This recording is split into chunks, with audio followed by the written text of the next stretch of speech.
9:08 na mga tol at babiyahe na ulit tayo at naka-full tank tayo ngayon. 9:09 na pala, no? So naka trip base 0.9 tayo mga tol kasi nakatakbo na tayo eh. So bali ito yung unang biyahe natin. 396 sa akin at papunta ito ng Marikina. Puntahan na natin. Isang mapagpalang araw sa inyo mga tol. Kamusta kayo lahat dyan? At ito, samahan nyo nga pala ako babiyahe ngayong araw ng Biyernes kung saan may bagyo. Hanggang linggo daw ito mga tol, pambihirang bagyo to.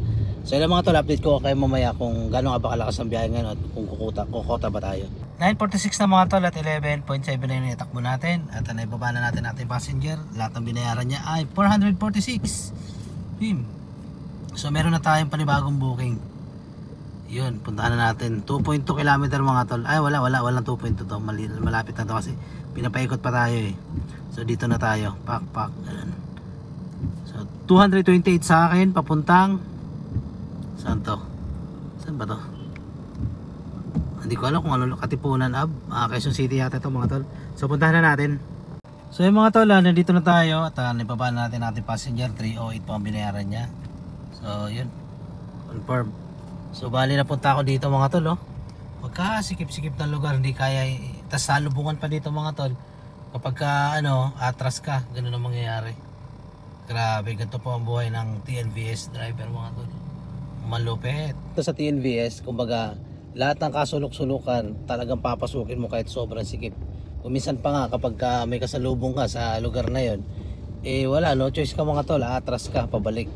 Kaya kapag may nahina kang driver dito, yung sasakyan mo, naku po, aabutin ng pagkasandamakmak na grabe mga tol, tingnan nyo ha.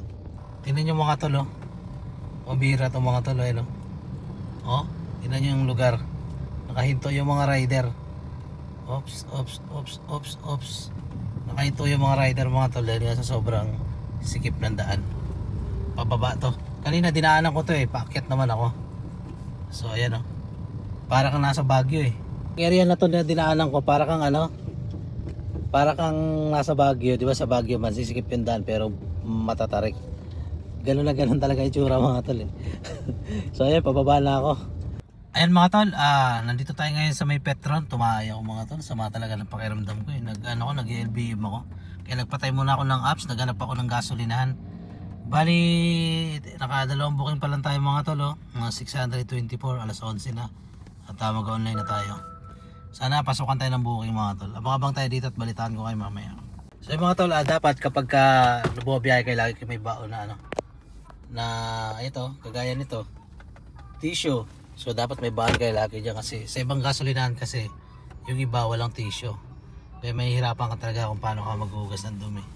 So yun mga tol, balitaan ko kayo mamaya kapag pinasukan tayo ng booking. At tayo dito, iikot tayo na ito mga tol.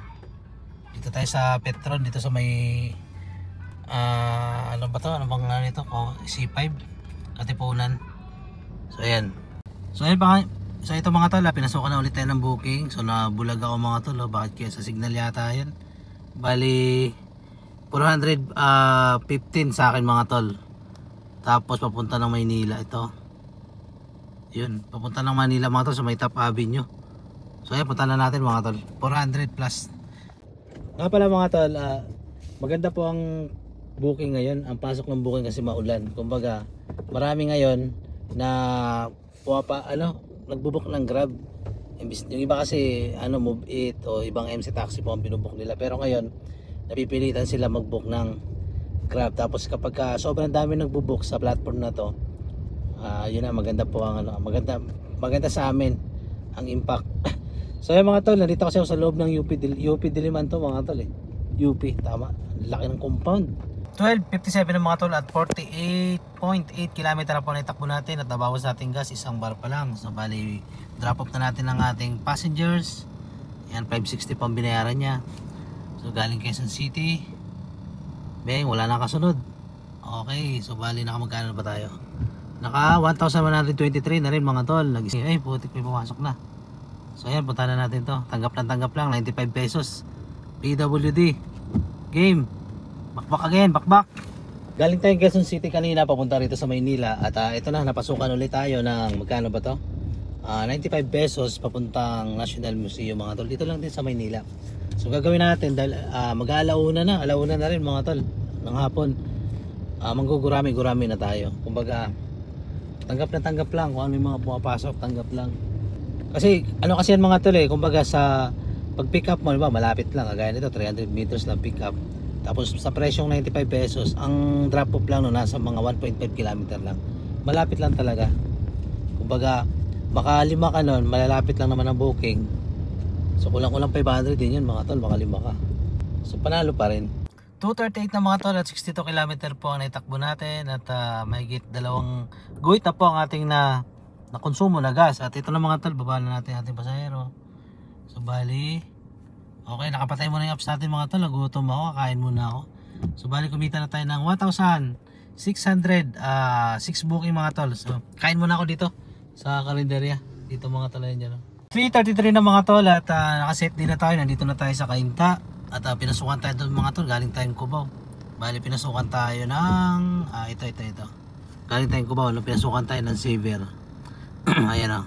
Xavier. So yun lang mga tol. Tingnan natin naka 1,846 pa lang tayo mga tol. So abang-abang pa tayo, sana may pumasok. Ano na tayo, babatche-batche na tayo pa uwi. Kanina di ba nang galing tayong Cubao. Tapos, uy, may mga aso maliliit. Chihuahua yun ang aso yun. Di ba nang galing tayo sa Cubao kanina. Kumain tayo doon, kumain muna ako doon. Tapos habang nag-aantay ako ng ng booking, kumain muna ako. Parang gano'n na. Tapos ngayon mga tol, ito ang nakakatuwa. Nagpatimpla ako ng kape, tapos may biglang pumasok na booking Xavier papunta rito sa Cainta. Yun. Kaya ang gagawin ko ngayon, kaya ako nag-set din mga tol, kasi dun sa grupo namin, dami nag-iiyakan, sobrang traffic daw ng EDSA. Sabi ko patay na. Sabi ko uwi na ako. Kailangan ko na umuwi, tapos bahala ng mga panggabi, sasagasa mamaya para sa pasahero, para sa serbisyo nila. Pang umaga ko mga tol, kaya ang serbisyo ko pang araw, sila pang gabi. Bahala na sila, sa kanila na lang muna yun. Grabe ng traffic kasi kami sa umaga sumasagasa. Sagasa talaga kami sa traffic sa umaga, lalo na pag rush hour. Ngayon, yung mga panggabi sa umaga nag-uwi yan, tatago agad yan. Sa hapon naman yan sila babakbak. So ganun, hindi kami pare-pares mga tol. Kaya yun, medyo gagapang-gapang na rin ako mga tol pa uwi. Kahit naka 1.8 lang tayo, sana maka 2,000 man lang. Pambira talaga Pero ganun talaga, tanghali na tayo lumabas. Tanghali na tayo lumabas mga tol Napadaan din tayo sa mga malulupit na traffic. At yun na.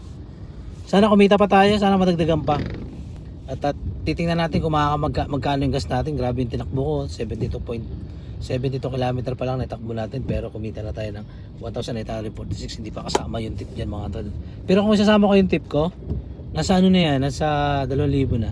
Pero syempre dyan tayo babase sa gross income natin. So ito mga tol, bababa natin ating pasahero. Nakakuha pa tayo ng mula doon sa Cainta. Sabi nyo, papunta rito sa malapit na sa amin. Siguro mula dito hanggang sa amin nasa 2 km. At yun, drop off na natin. And then kinita natin mga tol ay nasa 2,000. Okay, naka 2,000 pa rin tayo, 8 booking. So ngayong araw ng Friday mga tol Yan Friday, ano ba to? Yun, Friday, July Friday mga tol. So ngayon, mag-open ulit tayo. Sana pasukan pa tayo ng SM Angono syempre. Pasukan pa tayo mga tol, di ba? So ayan mga tol, mula sa amin, dito ako sa Floodway mga tol Uy, may tumawag. So ayan mga tol, abangan natin yan. Ito na, alas 4 na. Tapos pupunta ako ngayon ng gasolinahan. At titingnan natin kung magkano yung may gagas natin ngayon. Gagapang tayo mula dito sa panggagalingan ko hanggang gasolinahan malapit sa amin. Nasa ano yun mga tol, nasa 1.5 km. Tapos mula naman dun sa gasolina hanggang sa amin, nasa mga 500 meters. At ito na mga tol, nandito na tayo ulit sa Uni Oil. Ayun At yun KFC, dito pa rin tayo sa tapat ng KFC. At ito naging gas natin mga tol. So ito, dito muna tayo. 447 na at 81.4 km na itakbo natin at full tank na. At ang kinita natin mga tol ay nasa 2,035. So meron tayong tip na 200, so nasa 22. Okay. So huwag na natin kwentahin yung tip mga tol. Dito na tayo mag-focus. So ang gas natin ngayong araw na to ay ito, date 7/15/2021. 18, 2025. So para masabi nyo na hindi tayo nandadaya, no? At ang gas natin lahat ay, wait lang, ang gas natin talaga ay 534. Tapos nagkaroon tayo ng discount na 41 pesos, kaya binayaran na lang natin ay 487. So yun mga to. Ngayon, bukod sa discount na nakuha natin, meron pa tayong 4.88 na points na pumasok sa ating apps. Okay, so may mga kwentahan na tayo ngayon. Kita natin, ano, dito tayo kwentahan malala. Alas 9 na tayo nagumpisa, no? Magkano ba to? Magkano nga to? 2,000 ano? 2,035. 2,035 minus gas. Ang gas natin ay 487 minus 487 minus natin ang para sa bahay 500. Ayan, i-minus ulit natin ang 1,000 para sa sasakyan.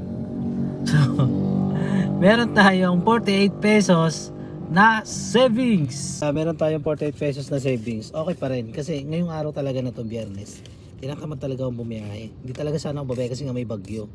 Yung medyo tumila ang ulan mga bandang alas 9. Sabi ko biyahe muna ako, pangkain lang. Kaya ito na, may 48 pesos na pumasok. Kaya nga sinasabi ko nga sa inyo mga tol, dito sa pagiging TNVS driver, nakadepende ang kita sa sipag mo. Kapag kasitipagan mo, talagang papaldo ka rito. Pero kung kagaya ko na tinamad, ganito ang magiging pasobra mo. 48 pesos. Pero okay pa rin, kahit 48 pesos yung mga tol, at least naibigay natin yung mga pangangailangan. Unang-una yung pangkain, pangalawa namin yung para sa sasakyan. So hindi pa rin talo, okay pa rin. Kaysa naman na hindi tayo nagbiyahe ngayong araw na to. So kung hindi tayo nagbiyahe, mas wala talaga, abono tayo pagka ganun. So ayun lang mga tol, sana nagkaroon kayo dito ng konting idea. At maraming salamat sa inyo. Thanks for watching.